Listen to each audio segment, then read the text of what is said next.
আসলে আমার তো মনে হচ্ছে আমাদের এই ব্রিগেড সভা দেখার পর মমতা ব্যানার্জি ঘুমোতে পারবেন কিনা।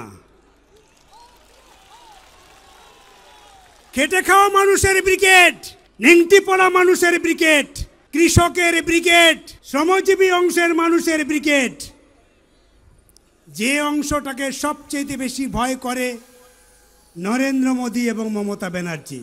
আমাদের আপনার সূক্ষ্ম কারিগরি দিয়ে সাজানোর জন্য ধন্যবাদ। সূক্ষ্ম কারিগরির ধারা যা সোনাকে বানায় সেনকো। সেনকো, আনন্দের ধারা।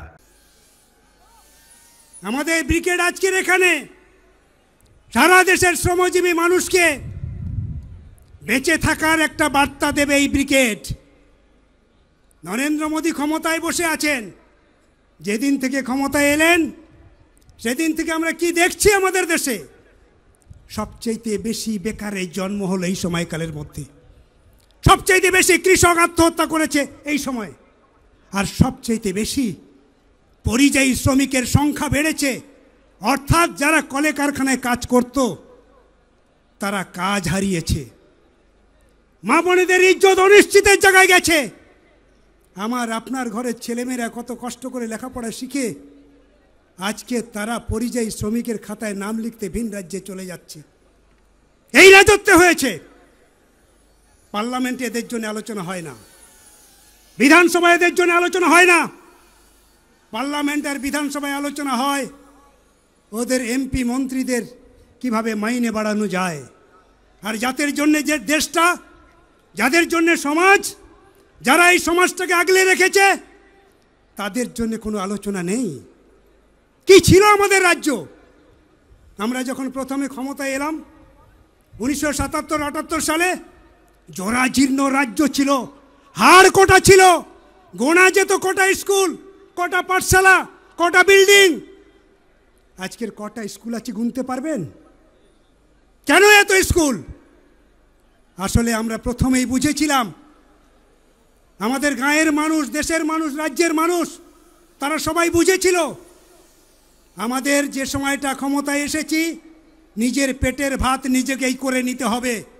আমার সম্পত্তি আছে, জমি আছে, আমার শ্রম আছে, গতর আছে, তা দিয়ে আমাকে খাদ্যে নিজেকে স্বনির্ভর হতে হবে।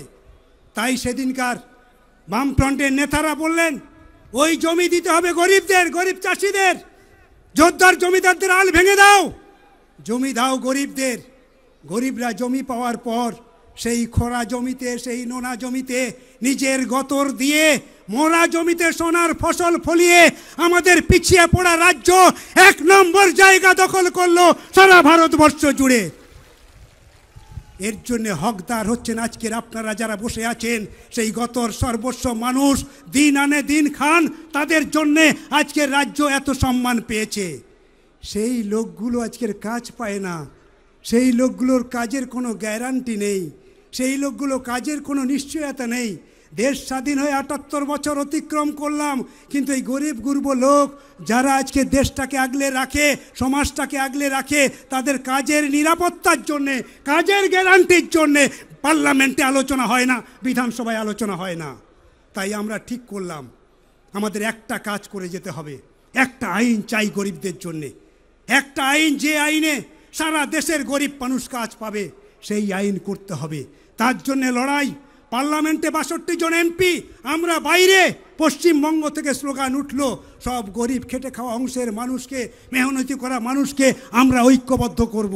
আমাদের রাজ্য সহ গোটা দেশের গরিবদের ঐক্যবদ্ধ করার দায়িত্ব হচ্ছে আমাদের, কৃষকদের ঐক্যবদ্ধ করার দায়িত্ব হচ্ছে আমাদের, আর তোমাদের দায়িত্ব হচ্ছে পার্লামেন্টের ভিতরে যতক্ষণ না গরিবদের 100 দিনের কাজের আইন তৈরি হবে ততদিন তোমরা লড়ে যাবে। যতদিন না এ লড়াই সফল হবে ততদিন এ লড়াই চলতে থাকবে। অনেক লড়াই সংগ্রাম, রক্ত ঝরা ঘাম, মাথার ঘাম পায়ে ফেলে সেই লড়াই সংগ্রামের মধ্য দিয়ে সেই আইন আপনারা প্রতিষ্ঠা করেছেন। এখানে যারা এসেছেন হকদার হচ্ছেন আপনারা। আপনাদের এই লড়াইয়ের জন্যে ভারতবর্ষের অন্য রাজ্য আপনাদেরকে স্যালুট জানায়। পশ্চিমবঙ্গের এই লড়াইয়ের জন্যে, পশ্চিমবঙ্গের খেটে খাওয়া কৃষক, ক্ষেত মজুর, শ্রমজীবী মানুষের লড়াইয়ের জন্যে আজকের 100 দিনের কাজ আমরা পাচ্ছি। কিন্তু দুর্ভাগ্যের হলেও সারা দেশে কাজ হচ্ছে, পশ্চিমবঙ্গে কাজ নেই। আবার নরেন্দ্র মোদী সারা দেশে গরিব মানুষ যাতে কম কাজ পায় তার জন্য প্রত্যেক বছর এই প্রকল্পে টাকা কমায়।